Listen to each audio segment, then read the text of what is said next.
Media ప్రతినిధులకి మిత్రులకు అందరికీ నమస్కారం. గ్రామ వార్డు సచివాలయ ఉద్యోగుల సంస్థ ఏపీవి 135/2021 తరఫున ఈరోజు విలేకరుల సమావేశం నిర్వహించడం జరిగింది.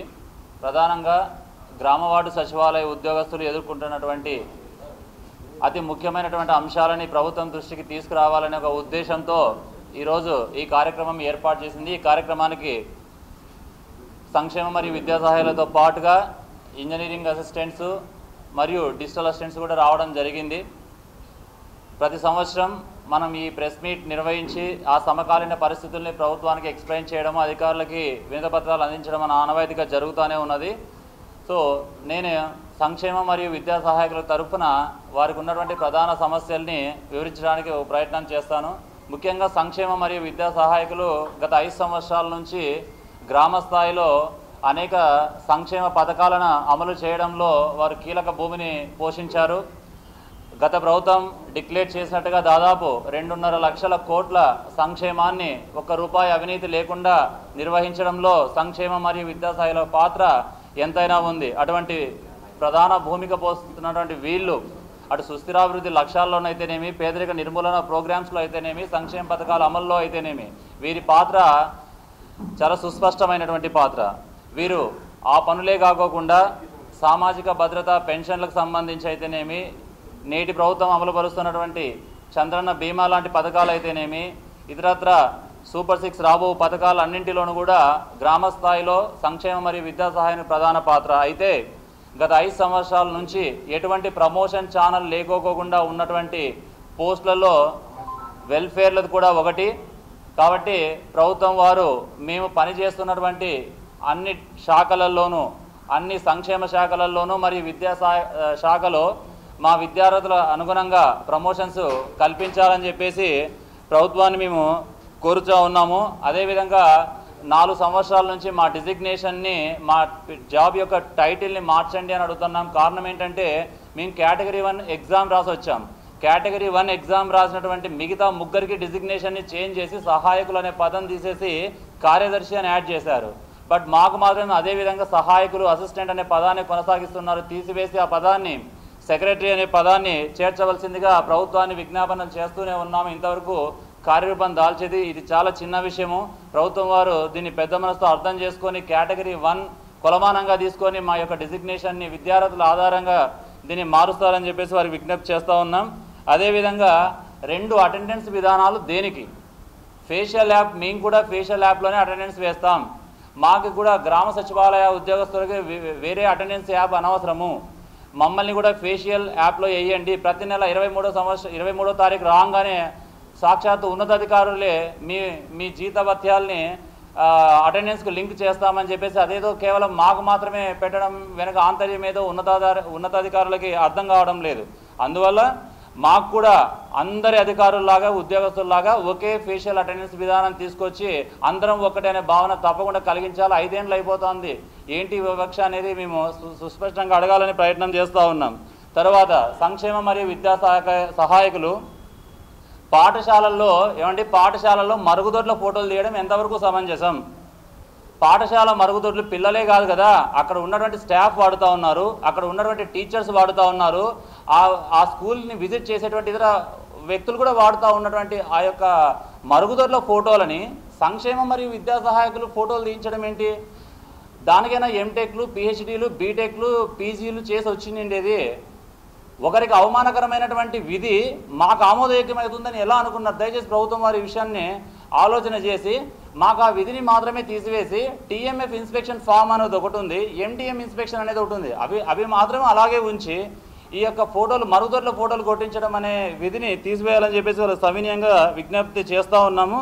అదేవిధంగా సామాజిక భద్రతా పెన్షన్ల యొక్క సమయాన్ని ప్రభుత్వం వారు మరొకసారి పునరాలోచించాలి.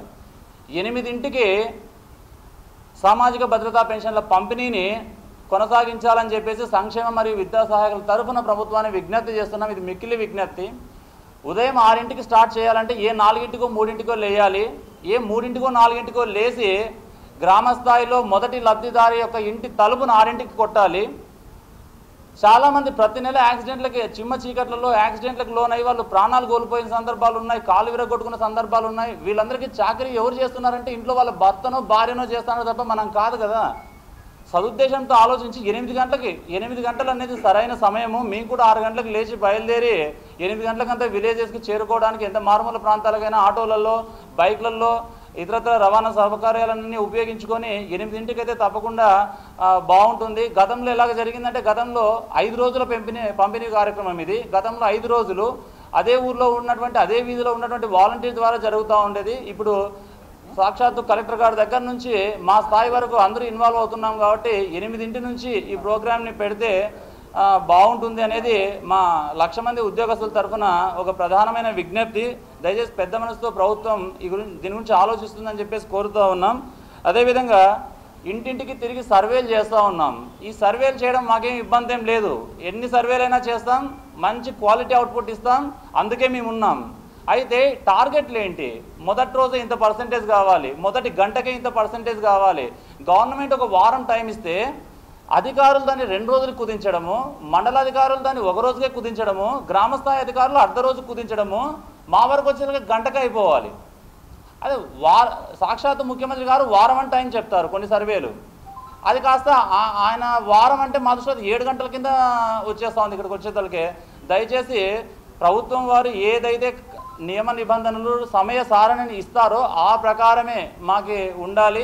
అంతే తప్ప తీవ్రమైన ఒత్తిళ్లకు గురి చేసి క్వాలిటీ లేకోకుండా సర్వేలు ఇవన్నీ వచ్చే ప్రమాదం ఉంది. కాబట్టి దయచేసి ఉన్నతాధికారులందరూ ఈ విషయం పైన ప్రభుత్వం ఏ నిబంధనలు విధిస్తే సమయం పైన ఆ నిబంధనలే మాకు ఇవ్వాలని చెప్పేసి కూడా ప్రత్యేకంగా కోరుతున్నాం. తర్వాత సంక్షేమ మరియు విద్యా సహాయకుల పైన మల్టిపుల్ బాసిజం అనేది ఉంది. ఉదాహరణకి ఇప్పుడు ఈ ప్రజెంట్ సందర్భంలో చూసుకుంటే మేము అట్ ఏ టైం ఎంపీడీఓ గారు చెప్పినటువంటి పని, ఇటు సాంఘిక సంక్షేమ శాఖ చెప్పిన పని, అటు ఎంఆర్ఓ గారు చెప్పినటువంటి పని, ఇతరత్ర అధికారులు చెప్పినటువంటి పని ఒకే సమయంలో వేస్తే మేము ఒకరమే కదా, ఒక ఫోనే కదా మా దగ్గర ఉండేది. అట్ ఏ టైం ఎలా పని చేయగలుగుతాము? ప్రతి సందర్భంలోనూ ఇదే. అందువల్ల మాకి మల్టిపుల్ బాసిజం వద్దు. ఏ పని అయినా కూడా ఒకే ఒక అధికారి నుంచి రావాలి మాకి. అప్పుడు ఆ అధికారికి కూడా ఆ శాఖ కూడా ఒక క్లారిటీ ఉంటుంది. వీళ్ళు రైట్ నౌ ఈ పని చేస్తూ ఉన్నారు, ఈ పని అయిపోయినాక ఇంకో పని పెట్టాలని చెప్పేసి. అందువల్ల మేము ప్రభుత్వాన్ని చేసే విజ్ఞప్తి ఏంటంటే ఖచ్చితంగా మా లైన్ డిపార్ట్మెంట్ అంటూ ఒకటి ఉంది. మా లైన్ డిపార్ట్మెంట్కి సంబంధించి ఈ పనులన్నీ లైన్ డిపార్ట్మెంట్కి అప్పచెప్పేసి డీడీఓ పవర్ కూడా మాకు జీతం పెట్టేది మరొక అధికారి. ఇక్కడ విచిత్రము, ఆ జీతం పెట్టడానికి కూడా ఒక గెజిటెడ్ అధికారికి కనీసం అంటే మండల స్థాయి అధికారి ఎంపీడీఓ గారికో లేదా మా మాతృశాఖకు అప్పచెప్పినట్లయితే అది ఇంకా వెసులుబాటు ఉంటుంది. అటు ప్రమోషన్ ఛానల్ లేకపోవడానికి, మాతృశాఖకు మేము దూరం అవడానికి కూడా, ఈ గ్యాప్ రావడానికి కూడా ఇది ఒక ప్రధానమైనటువంటి కారణం. మరి 5 సంవత్సరాలు గడిచింది. మొదటి 2 సంవత్సరాలు మేము 15,000కు రిక్రూట్ అయ్యాం. అది కాస్త 2 సంవత్సరాలు 9 నెలలు అయ్యింది. ఆ 9 నెలల కాలానికి అరియర్స్ లేదు. గత ప్రభుత్వాన్ని అడిగి విసిపోయాము. ప్రస్తుత ప్రభుత్వాన్ని కూడా అడుగుతూ ఉన్నాము. దయచేసి మా 9 నెలల అరియర్స్ గతంలో టీచర్స్కి ఏ రకంగా అయితే నోషల్ ఇంక్రిమెంట్స్ ఇష్యూ చేశారో ఆ రకంగా మాకు కూడా ఇష్యూ చేయాలి. అదేవిధంగా 2 నెలల ప్రొబేషన్, 2 సంవత్సరాలకి ప్రొబేషన్ కాలానికి కూడా మాకు నోషల్ ఇంక్రిమెంట్ ఇంతవరకు కూడా లేవు. ఇవన్నీ కూడా పెద్ద మనసుతో చేసుకోవాలి. ఏదేమైనప్పటికీ కూడా ఎన్ని సర్వేలు కానీ ఎన్ని పనులు కానీ ఈ విషయంలో చాలా శ్రద్ధాశక్తులతో 100% రిజల్ట్ వచ్చే విధంగా సంక్షేమ మరియు విద్యా సహాయకులు వారి యొక్క పాత్రను నిర్వహిస్తారు. అన్నిటిలోనూ క్వాలిటీ అవుట్పుట్ వచ్చే విధంగా గతం కంటే మెరుగ్గా ఇంకా కొత్తదనంతో పనిచేయడానికి సంపూర్ణంగా సిద్ధహస్తులే. కానీ ఈ ఒత్తిళ్లకు దూరం చేయండి. అటెండెన్స్లన్నింటినీ ఒకే యాప్ కిందకి తీసుకురండి. మా యొక్క పే స్కేల్ ప్రమోషన్ ఛానల్ కల్పించి, మన ముఖ్యమంత్రి గారు కూడా చెప్పారు ఉన్నత అర్హతలు కలిగిన వారు ఉన్నారు, అందరూ యువకులు ఉన్నారని చెప్పేసి. సార్ మాకు ఇంకా 10వ తరగతి క్వాలిఫికేషన్తో ఉన్నటువంటి రికార్డ్ అసిస్టెంట్ కంటే దిగువన పే స్కేల్ సార్. కొంతమంది మీడియా మిత్రులకు కూడా నేను తెలియపరచుకుంటున్నాను, మాది రికార్డ్ అసిస్టెంట్ పే స్కేల్ కూడా కాదు సార్, ఉన్నదే చెప్పుకుంటున్నాము. అంతకంటే దిగువ స్థాయిలో ఉన్నటువంటి పే స్కేల్ మాది.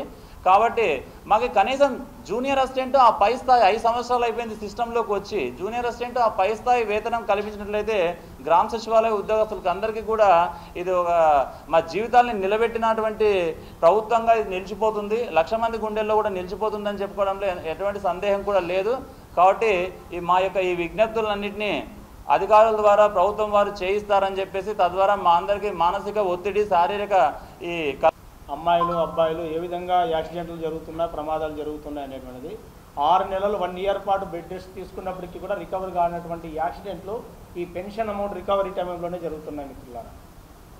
డబ్బులు తీసుకొని వచ్చేటప్పుడు డిస్ట్రిబ్యూషన్ చేసేటప్పుడు అలాగే పెన్షన్ అనేటువంటిది ఇవ్వండి అంటున్నారు, కానీ ఆ టయానికి ఖచ్చితంగా 2 రోజులు టైం ఇచ్చినప్పుడు 2 రోజులు కంప్లీట్ కావాలని అర్థం ఉండాలి. కానీ ప్రతి ప్రొద్దున్నే 6 గంటల నుండి అర్ధ గంటకు ఒకసారి పై అధికారులు రిపోర్ట్లు పెడుతూ ఆ మండలాన్ని అయిపోయినా ఈ మండలాన్ని అయిపోయినా వెంటనే 9 గంటలకి 100% కావాలా అంటున్నారు. 9 గంటలకి 100% చేయాలా అనుకున్నప్పుడు 2 రోజుల సమయం ఎందుకు ఇస్తున్నారు? 9 గంటలకే టైం ఇచ్చేస్తే అయిపోతుంది కదా. ఇంకా అలాగే అర్లీ మార్నింగ్ 6 గంటలకు పోతా ఉంటే కొంతమంది బెనిఫిషరీస్ తిడుతూ ఉన్నారు. నిద్రపోతున్నప్పుడు అనారోగ్యంతో ఉన్నటువంటి వాళ్ళు ప్రశాంతంగా నిద్రపోతున్న టైంలో అర్లీ మార్నింగ్ వస్తాను మీరు తడుపుటట్లు లేపుతా ఉంటే ఎవరు అనుకోవాలి మేము అని. సో ఇలాంటి మా యొక్క బాధను కూడా అర్థం చేసుకోవాల్సిందిగా కోరడం జరుగుతూ ఉంది. మాకు ఉన్నటువంటి జస్ట్ చిన్న ఎగ్జాంపుల్స్ మాకు ఇచ్చేటువంటి 15 CLలు ఇస్తారు సార్. ఆ 15 CLలో కూడా ఇక్కడ ఉన్నటువంటి ఒకసారి అడగండి, మ్యాక్సిమం 10 పైన ఇప్పటికీ బ్యాలెన్స్లే ఉన్నాయి. అంటే ఎందుకంటే ఒక CL పెట్టుకోవడానికి కూడా 5-6 మంది అధికారుల అనుమతి తీసుకుంటే కానీ మా వాళ్ళకి ఇవ్వట్లేదు. పంచాయతీ సెక్రటరీ పర్మిషన్ తీసుకోవాలంటారు, ఎంపీడీఓ గారి అనుమతి తీసుకోవాలంటారు, కన్సల్ట్ డిపార్ట్మెంట్ వాళ్ళ అనుమతి తీసుకోవాలంటారు, మళ్ళీ ఏ డిపార్ట్మెంట్ వాళ్ళు ఏరే సర్వే ఇచ్చింటే వాళ్ళ యొక్క అనుమతి తీసుకోవాలంటారు. ఇన్ని కండిషన్స్ పెట్టి సెలవులు ఇచ్చేటప్పుడు సెలవులు లేవు అన్నది చెప్పండి. మాకు అడగడానికన్నా అడగకోకుండా ఉంటాం. మనం దయచేసి ప్రభుత్వ పై అధికారులు కానీ మా యొక్క బాధను అర్థం చేసుకోండి.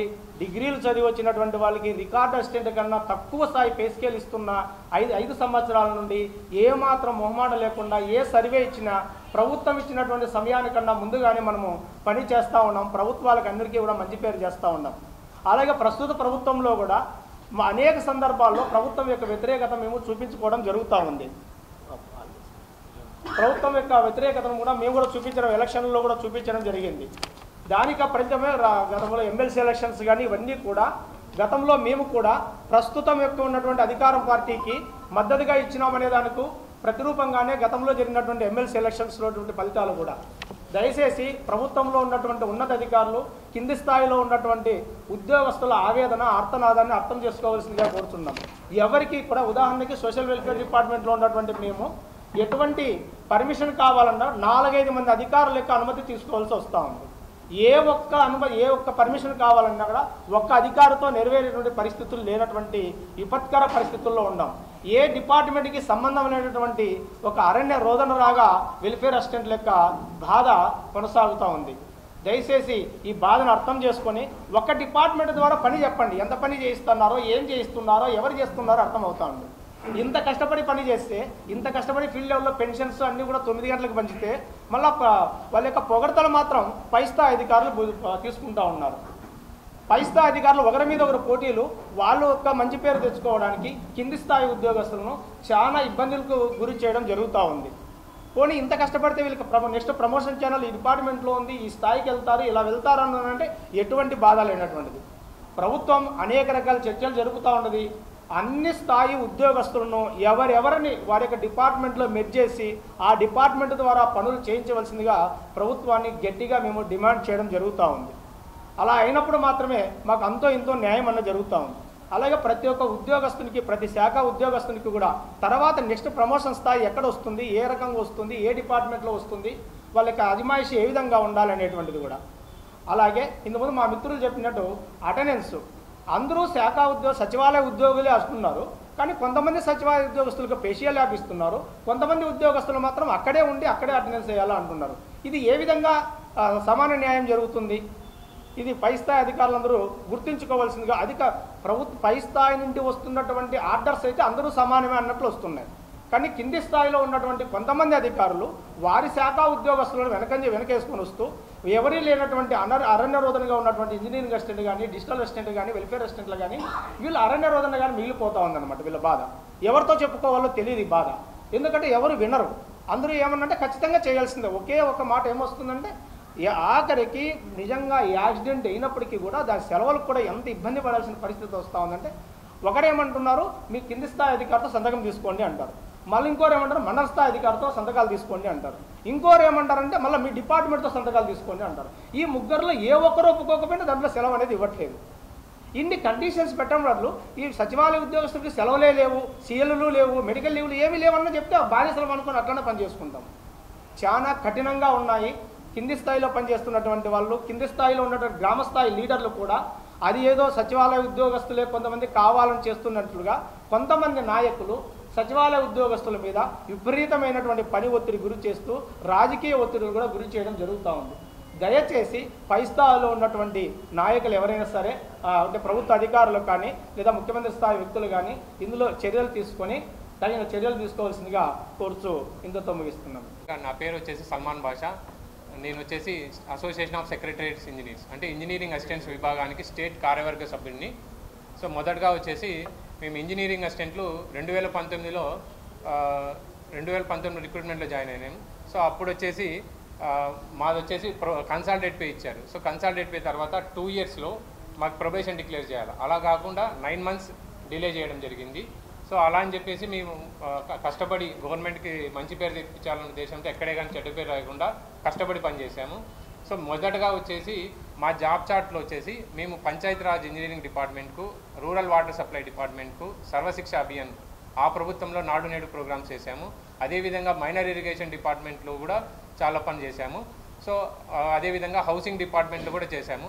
సో ఇప్పుడు మేజర్గా మాకు ఇష్యూ ఏమంటే ఈరోజు ఒక డిపార్ట్మెంట్ పని చెప్తే ఇంకో డిపార్ట్మెంట్ మాకు వారి కన్సర్న్ లేకుండా 4 డిపార్ట్మెంట్లు అట్ ఏ టైం పని చెప్పడం. సో మా పని మొదటి చేయాలంటే మా పని మొదటి చేయాలనడం. సో మాకు కాస్త సమయం ఇవ్వాలన్నా కూడా ఇవ్వట్లేదు. ఇవ్వకుండా టార్గెట్స్ అచీవ్ అవ్వమంటున్నారు. ఇప్పుడు ప్రస్తుతం ఉన్న ఈ ప్రభుత్వంలో పల్లె పండుగ ప్రోగ్రాం చాలా ప్రతిష్టాత్మకంగా తీసుకున్నారు. సో ఈ పల్లె పండుగ ప్రోగ్రామ్ని మేము నిర్వహించాలంటే ఈ ప్రభుత్వంలో నాన్ టెక్నికల్ వర్క్స్ని ఇదే సమయంలో మీరు నాన్ టెక్నికల్ వర్క్స్ కూడా అంటే సర్వేలను కూడా ఇప్పుడు ప్రస్తుతం సర్వేలు కండక్ట్ చేస్తున్నారు. సో మేము రోడ్డు దగ్గర ఉండాలా లేదా సర్వేస్ చేయాలా? రోడ్డు దగ్గర ఉండకపోతే ప్రభుత్వం ఇచ్చిన ప్రతిష్టాత్మకమైన పల్లె పండుగ ప్రోగ్రాం యొక్క నాణ్యత కోల్పోతాము. సో దానికి మేమే బాధ్యులవుతాం. ఎందుకంటే ఏదైతే రోడ్డు వేస్తామో ఆ రోడ్డుకు సంబంధించి ఎంబుక్ రికార్డింగ్ కూడా మేమే బాధ్యులవుతాం. సో మొదటగా విజిలెన్స్ అండ్ ఎంక్వైరీ వాళ్ళు ఏదైనా వస్తే అది మొదటగా మా మీదే యాక్షన్ తీసుకుంటారు. సో అందుకోసం మా మీద నాన్ టెక్నికల్ వర్క్స్ ఒక ఒత్తిడిని తగ్గించాలని, అదేవిధంగా టార్గెట్ బేస్డ్ సిస్టమ్ని తగ్గించాలని ప్రభుత్వాన్ని కోరుతున్నాం. సో ఇంకొక విషయం ఏమంటే టార్గెట్ బేస్డ్ సిస్టమ్ని తగ్గించాలని కోరుకుంటున్నాము. ఇంకొకటి వచ్చేసి ఇప్పుడు ప్రస్తుతం engineering assistants Panchayati Raj engineering departments, RWS డిపార్ట్మెంట్స్లో ఎఫ్ఏసీలుగా అంటే ఫుల్ అడిషనల్ ఛార్జెస్గా ఏఈస్గా మేము కొంతమంది చేస్తున్నారు. సో వారికి ఎటువంటి అలవెన్స్లు ఇవ్వడం లేదు. సో వారికి ఇచ్చిన బాధ్యతను కూడా చాలా చక్కగా నిర్వర్తిస్తున్నారు. అదేవిధంగా మాకి ప్రతి డిపార్ట్మెంట్లోనూ డిపార్ట్మెంటలైజేషన్ ఇప్పుడు పంచాయతీరాజ్ ఇంజనీరింగ్ డిపార్ట్మెంట్లో చాలా ఖాళీలు ఉన్నాయి, ఆర్డబ్ల్యూఎస్ డిపార్ట్మెంట్లో చాలా ఖాళీలు ఉన్నాయి, మైనర్ ఇరిగేషన్ డిపార్ట్మెంట్లో చాలా ఖాళీలు ఉన్నాయి. సో ఇలాంటి హౌసింగ్ డిపార్ట్మెంట్లో చాలా ఖాళీలు ఉన్నాయి. సో రాబోయే 2 సంవత్సరాల్లో కూడా చాలామంది మా పై అధికారులు రిటైర్ అవుతున్నారు. సో ఈ తరుణంలో మేము పనిచేసేటువంటి డిపార్ట్మెంట్స్లో మాకు ప్రమోషన్ ఛానల్ కల్పించాలని, మా మా మా ఉద్యోగ భద్రతను కాపాడాలి, మా జీవితాలు మెరుగుపరిచేలాగా ప్రభుత్వం చర్యలు తీసుకోవాలని కోరుతున్నాను. మీడియా సోదరులందరికీ నమస్కారం. ముఖ్యంగా ఇక్కడ మనం సమావేశమైన బట్టి మీరు అబ్జర్వ్ చేసిన బట్టి మేము ఇక్కడ ప్రభుత్వంకి వ్యతిరేకంగా ఎక్కడ ఏం మాట్లాడట్లేదు. మా కడుపు కోతని మేము వ్యక్తం చేస్తున్నాం. మా బాధ అనేది మేము మీ ముందరకు అనేది పెడుతున్నాము. ప్రస్తుతం ప్రభుత్వం ఏదైతే ఉందో ఈ అస్తవ్యస్తమైన వ్యవస్థను గాడిలో పెడుతున్న ఈ ప్రభుత్వానికి మేము పూర్తి సహకారం అనేది అందిస్తాం. మా సచివాలయ వ్యవస్థ, సచివాలయ సిబ్బందితో నుంచి ప్రభుత్వానికి ఎటువంటి వ్యతిరేకత అనేది లేదు. మేము పూర్తి మద్దతు అనేది తెలుపుతాము. అండ్ అదేవిధంగా ప్రభుత్వం మా నుంచి అనేక పనులు ఏదైతే చేయించుకుంటుందో దీన్ని ఒక ప్రాపర్ ఎస్ఓపి విడుదల చేసి ప్రాపర్ ప్రొసీజర్తో ట్రైనింగ్లు ఇచ్చి అండ్ ప్రజల్లో కూడా అవగాహన కల్పించి మన సర్వేలు చేపడితేగినా దీని ఫలితాలు అనేది స్పష్టంగా వస్తాయి. ప్రభుత్వం ఏదైతే సర్వేలు చేపడుతోందో ప్రజలలో అవగాహన కల్పించుకున్నట్టు డైరెక్ట్ మేము ప్రజల దగ్గరికి పంపిస్తూ ఉంటే ప్రజల నుంచి వ్యతిరేకత అనేది వస్తుంది. ప్రజల నుంచి సరైన ఇన్ఫర్మేషన్ రావట్లేదు. ప్రజలు ముందుగా అక్కడ మీడియాలో కానీ లేకపోతే టామ్ వేయించడం కానీ అట్లా ప్రజల్లో కూడా ఇట్లా ఉద్యోగస్తులు వస్తారు, ఇట్లా సర్వే చేస్తారు, వాళ్ళకి సహకరించండి అని ఒక ఇన్ఫర్మేషన్ అనేది ప్రభుత్వం తరఫు నుంచి పాస్ అయితే ప్రభుత్వం అనుకున్న నిర్దేశించుకున్న ఫలితాలు అనేది మనం ఆశించవచ్చు. అండ్ సెకండ్, ఈ సచివాలయ ఉద్యోగస్తుల మీద ముఖ్యంగా జరుగుతున్న వివక్ష, అటెండెన్స్ అనేది అందరు సచివాలయ ఉద్యోగస్తులు కూడా ప్రభుత్వ ఉద్యోగులు అని అంటూనే ఉన్నాం. కానీ ప్రభుత్వ ఉద్యోగాలు ఒక ఎఫ్ఆర్ఎస్లో వేస్తున్నారు, సచివాలయ ఉద్యోగస్తులు మాత్రం ఫేషియల్ అటెండెన్స్ వేస్తున్నారు. ఈ సచివాలయ ఉద్యోగస్తులకి ప్రత్యేకంగా ఒక్కొక్క ఉద్యోగి పైన 9 పైసలు ఫేస్ యాప్ నిర్వహించినందుకు ఒక థర్డ్ పార్టీ కాంట్రాక్ట్ ఇచ్చి ఒక రోజుకి 11,000 రూపాయలు పే చేస్తున్నారు. అంటే దాదాపుగా ఒక సంవత్సరానికి 45 లక్షలు ఒక థర్డ్ పార్టీ కాంట్రాక్ట్ ఇచ్చి మా అటెండెన్స్ మీద ప్రభుత్వ ధనాన్ని ఖర్చు పెడుతూ మమ్మల్ని పొద్దున మధ్యాహ్నం సాయంత్రం 3 పూటలా వేస్తూ మా అటెండెన్స్లకి లింక్ అని అది అని మళ్ళీ మా ఫీల్డ్లోకి వెళ్ళినా కానీ అటెండెన్స్ వేసి వెళ్ళమంటారు. మండలంలో ఏదైనా మీటింగ్ అటెండ్ అయినా, జిల్లాలో మీటింగ్ అయినా ఊరికి వెళ్ళి అటెండెన్స్ వేసి రమ్మంటారు. ఈ వివక్ష ఎందుకు? మాకు కూడా ఎఫ్ఆర్ఎస్లో ఇస్తేగిన ప్రభుత్వానికి కూడా ప్రజాధనం మిగులుతుంది, మాకు కూడా అందరితో పాటు ఈక్వల్ అనే భావన వస్తుంది కదా.